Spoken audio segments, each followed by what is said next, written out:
Your answer akan dapat apa? Supposedly tekan-tekan ni you will get 39.16 and that will be your final answer. Settle dah. Gitulah. Yo, what's up and salam semua. So hari ni kita nak dive into another advanced question. So jom kita terus tengok.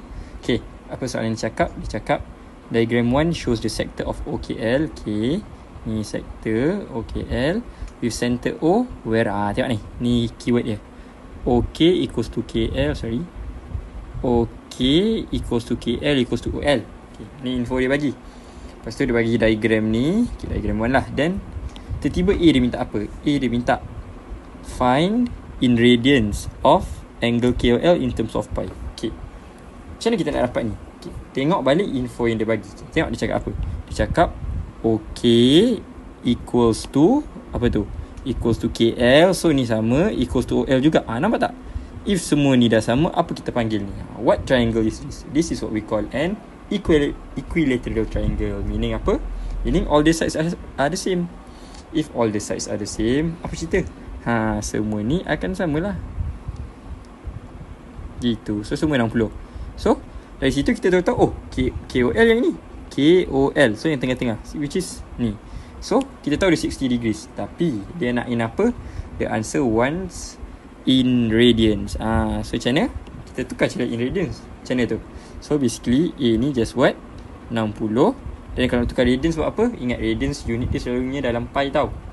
Sorry, pi selalunya unit dia dalam radians. So dia akan jadi 60 times pi over 180. Gitu je. Okay, so ni rad lah. Okay, nanti dapat apa? Kira-kira dia dapat lah pi over 3 rad. Settle. Macam tu je yang A. Santai. Okay, yang B pula. Okay, yang B pula macam mana? B dia tanya apa tu? B dia tanya hence. So seterusnya calculate in cm squared area of shaded region. Mana shaded region? Inilah dia shaded region. So macam mana dapat ni? Okay, if you tahu shaded region ni is what we call apa? This is a segment Okay, so segment ni terdiri daripada apa? Okay, tengok tadi dia bagi. Ini kan kita tahu ini sektor. Ini apa? Ini triangle. So betul tak? Untuk dapatkan segmen ni kita akan buat apa? Kita akan ambil semua sektor ni. Gitu, tolakkan dengan yang ni.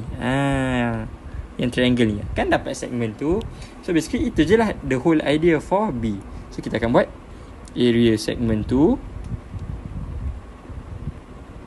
equals to area of sector minuskan dengan triangle.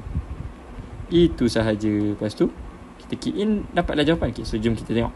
Tapi untuk buat ni kena ingat formula. Tak ingat formula memang taklah nak dapat jawapan. Okay, so area of sector. What is the formula for area of sector?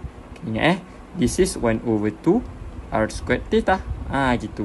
Area of triangle apa? Okay, ini kena guna you punya form 4. Ingat balik apa area of triangle. Macam mana nak dapat 1 over 2 ni yang melibatkan angle lah, which is AB sin apa? Sin C.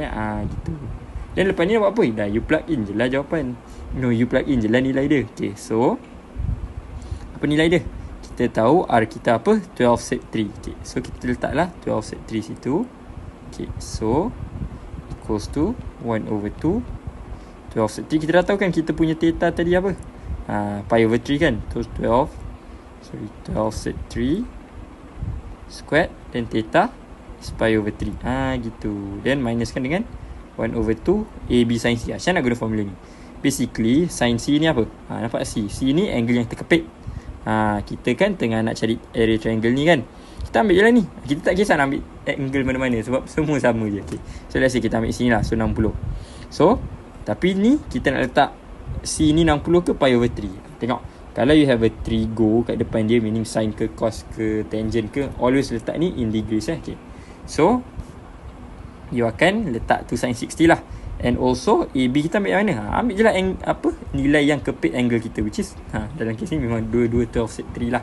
Okay, so letaklah 12 set 3. Ni pun times 12 set 3. Lepas tu apa yang tinggal? Sin tu. So letaklah sin 60 kat sini. So sin 60. And then buat apa? You tekanlah calculator semua ni, and then your answer akan dapat apa? Supposedly tekan-tekan ni you will get 39.16 and that will be your final answer. Settle dah. Gitulah. So macam ni je lah untuk buatkan soalan ni. So kalau korang ada apa-apa soalan yang you want me to do it, then just bagi tahu je lah dekat comment section below. Gitu. Alright, ciao.